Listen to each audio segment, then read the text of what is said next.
apa itu emergency blanket? Perlu ke ada? Yang pertama, fungsi dia adalah untuk memanaskan badan. Kalau korang yang jenis suka pergi camping, hiking, benda ni memang multifunction dan wajib korang ada. Sebab apa? Kalau hujan ke ribut ke, korang mesti dalam keadaan kesejukan. Kalau nak pakai selimut, mestilah dah basah, betul tak? So, kena ada yang ni. Emergency blanket ni boleh menghangatkan badan korang. Yang kedua pula, boleh mengelakkan daripada terkena hipotermia. Okey, bila badan kita ni dah menahan kesejukan selama 2 ke 3 minit, badan kita ni boleh mengakibatkan daripada loss function dan boleh bawa kepada kematian.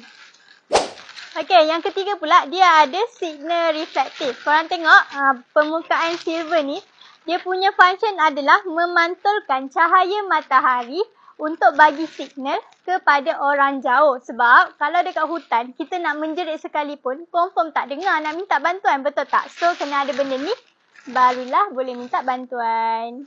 Yang keempat pula, selain nak minta bantuan, gunakan emergency blanket ni, dia dah compact sekali dengan whistle. Lagi satu, dia ringan dan juga sangatlah kecil, mudah dan senang korang nak bawa masuk dalam beg. Last kali, emergency blanket ni dah tentulah windproof dan juga waterproof. Okay, kalau korang nak dapatkan emergency blanket ni, kita ada pelbagai jenis tau. Korang boleh dapatkan sekarang dekat beg kuning ataupun boleh terus datang kedai kita dekat Space UA Mall Shah Alam. Jangan lupa like, follow and share untuk video seterusnya.